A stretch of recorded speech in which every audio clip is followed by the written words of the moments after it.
Kalian mana ya kok nggak datang-datang?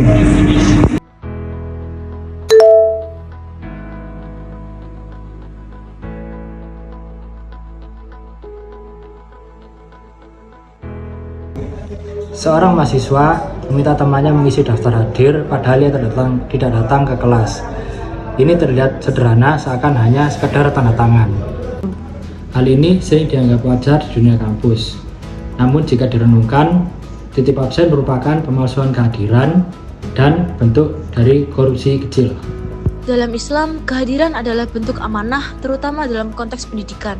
Rasulullah Shallallahu Alaihi Wasallam bersabda, "Maukah kalian kuberitahu dosa besar yang paling besar, yaitu menyekutukan Allah, durhaka kepada orang tua, dan memberikan kesaksian palsu."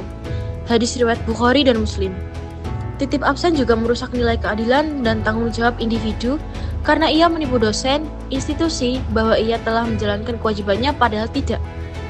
Cara menghindari: 1. Tanggung jawab atas pilihan pribadi. 2. Gunakan waktu dan prioritas dengan bijak. 3. Bangun budaya jujur dengan teman.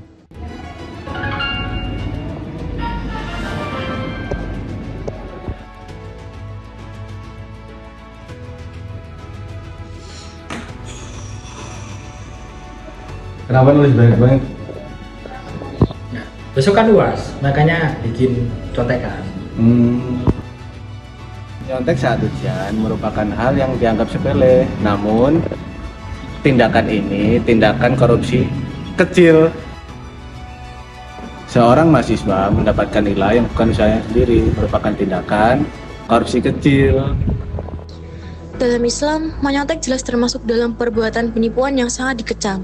Rasulullah Shallallahu Alaihi Wasallam bersabda, "Barang siapa yang menipu kami, maka ia bukan bagian dari golongan kami." Hadis riwayat Muslim.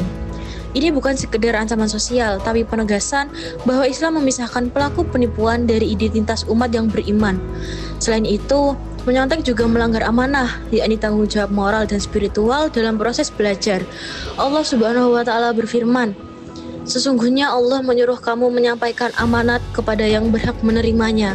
Quran Surat An-Nisa ayat 58. Nilai ujian adalah amanah. Ketika seseorang curang, ia telah mengkhianati kepercayaan dari dosen, institusi, bahkan dirinya sendiri. Cara menghindari: 1. Tumbuhkan kesadaran bahwa mencontek ialah tindakan dosa dan kebiasaan korup. 2. Bangun budaya jujur dan belajar sejak jauh hari. 3. Berani berkata tidak saat diajak.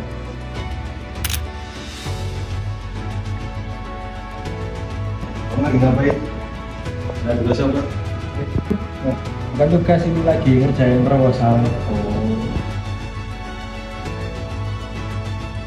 Kok segini doang?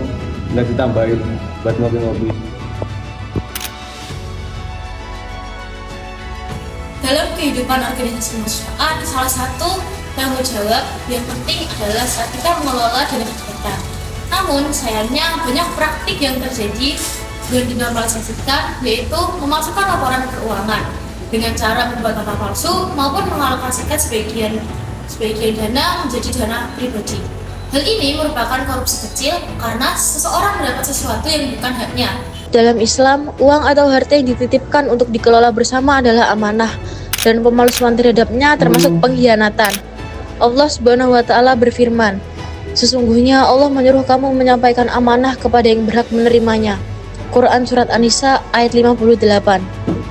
Pemalsuan laporan keuangan juga merupakan bentuk hulul, yaitu mengambil harta secara tersembunyi dari bagian yang tidak halal. Rasulullah Shallallahu Alaihi Wasallam bersabda, "Barang siapa yang melakukan penggelapan, maka pada hari kiamat ia akan datang dengan membawa apa yang digelapkannya." Hadis riwayat Bukhari dan Muslim. Cara menghindari: 1. Tanamkan bahwa uang organisasi ialah tanggung jawab dan amanah yang harus dilaksanakan, bukan kesempatan pribadi. 2.